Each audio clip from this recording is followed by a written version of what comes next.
Hi, Fred, FR5ED, here with a Silent 5 and a beer review. This is Awkward Morning Triple India Pale Ale, New England style India Pale Ale, again from Southern Swells Brewing in Jacksonville Beach, Florida. Guess who this is from? My friend Collins. This is going to be an incredible experience, I can tell, because the other, I believe, 4 New England style IPAs I've had from Southern Swells have all been absolutely delicious, spot on with the style, just soft mouth feel, juicy. Hate to use that one word, but it is juicy. Lots of citrus and fruit in the aroma and the flavor. Just that, as I mentioned, the soft mouth feel from largely the water treatment with the minerals as well as the grain bill, etc. And just the extreme hoppiness without being overly bitter. So I hold out high hopes for this one. Just to read a little bit about it, it says this year, this is the 2019 version of this. It says, if I can get my mouse to work here, there we go. This year we revamped the grain bill to promote a softer mouthfeel and allow the aggressive triple dry hop of these are all the hops used, CTZ, which is an abbreviation for, or an acronym for, Centennial, Tomahawk, and Zeus. I believe those are 3 hops that are so similar in character and alpha acids and genetic relation to each other that they've abbreviated to CTZ. All right, so triple dry hop of CTZ, Simcoe, Mosaic, Galaxy, Eldorado, Equinaut, and Amarillo. Wow, that's a nice lineup. Anyway, it's it's a small enough brewery, a new enough brewery, perhaps that we can't find any reviews yet online. Untapped does list it. That's where this is listed. It only shows a total of 7 check-ins with it, and I guess that's not enough to start accumulating any type of a score to make public. I'm guessing, because I know some of the other sites are like that. But I'm going to go ahead and open this.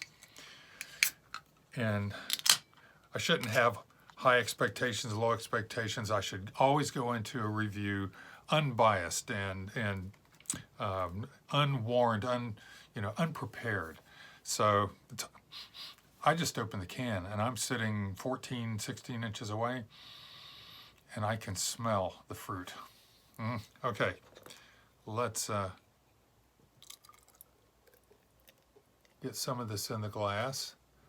Hazy, nice light and hazy. Again, I don't know, obviously we know the hop bill, but I have no idea what the grain bill is. But that is hazy, juicy. Have to believe that there is wheat, flaked oats. When I say wheat, probably flaked wheat, flaked oats, maybe torrefied wheat, maybe whatever else grain-wise you can put in there to maintain that haziness, that thick haziness. But it does look like light orange juice, and it's maintaining a nice head there, fairly dense, and some lacing going on. Looks nice. That is so wonderful, the aroma. It is largely citrus, and I mean more like orange, maybe even tangerine. So it's the orange and tangerine end of the citrus spectrum, not the grapefruit lemon end. Although you could find grapefruit in there too, and it smells like the juice and a little bit of the zest even. No idea if they added that. It does not mention that. I'm not against that. I recently brewed a New England style IPA myself and did add some orange juice concentrate to it, just enough that it is fabulous. It tastes like the hops have been enhanced, not like juice was added. So that was what I was after. And this, who knows? I have no idea if they've added anything besides the hops to this. But it smells great. Okay, my mouth's watering, Bert.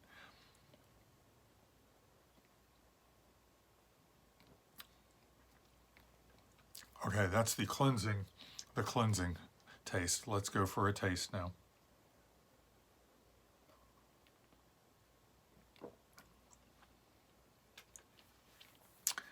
That is marvelous. That I mean, obviously there's differences between this and their other New England style IPAs and double IPAs. This one has a heavier mouthfeel. They probably used more of everything, you know, to give it this triple. A part of the triple is it's triple hopped. But another is the fact this is 10% ABV. So you've got a high ABV, heavier mouthfeel, more hops being used. There is hop bitterness there, but it passes kind of quickly. A lot of times with strongly bittered IPAs, it just stays on your tongue after everything else is gone. This fades along with everything else, with flavor and the aroma. You know, once you've swallowed and sit for a moment, the finish, you're not left with overwhelming bitterness.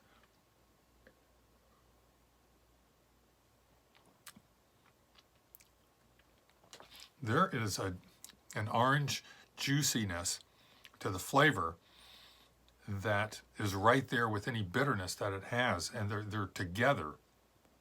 So you've got I won't call it sweet because it's not cloying, not overly sweet, but there is the dense mouthfeel that is a juicy type. That I'm overusing that term, but if you imagine drinking orange juice with pulp, you know how thick it feels in your mouth. There's no pulp here, but it's that sense of it being thicker, and that thickness is an orange fruit sensation, and along with that is some bitterness, you know, some hop bitterness.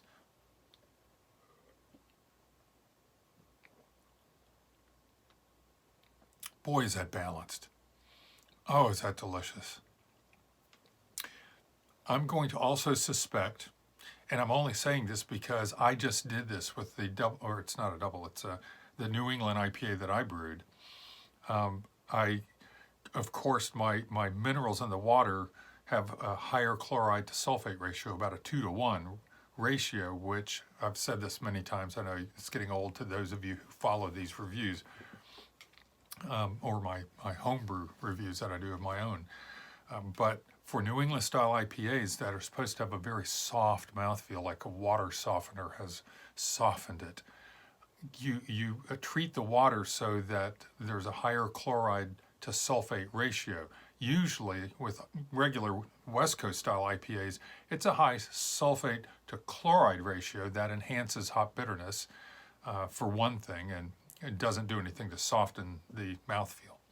Whereas when you add more calcium chloride or sodium chloride and less magnesium sulfate, or whatever sulfate that could be used, you get that inverse, that twice as much chloride to sulfate roughly, and that'll soften up the mouthfeel. Well, what I learned recently, and I just did on mine, was I used, instead of so much calcium chloride, I used more sodium chloride, table salt.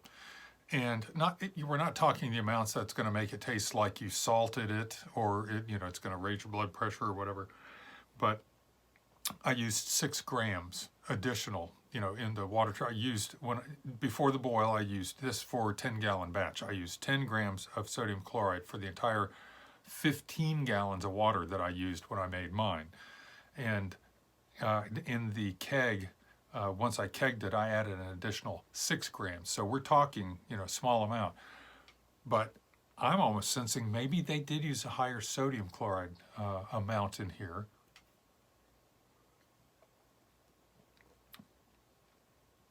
Because there are some similarities. This is better than mine, I'll say that. It's certainly bigger in every way, ABV-wise, mouthfeel-wise, flavor and aroma-wise. These guys are pros.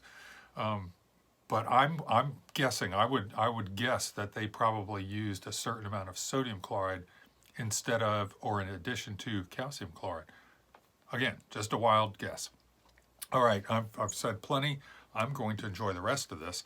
I would get this, if this stuff were available in my area, all of the Southern Swells, New England IPAs, double and triple New England IPAs.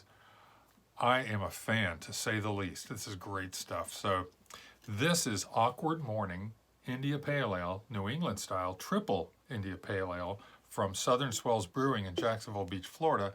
And this is Fred, FR5ED, over and out.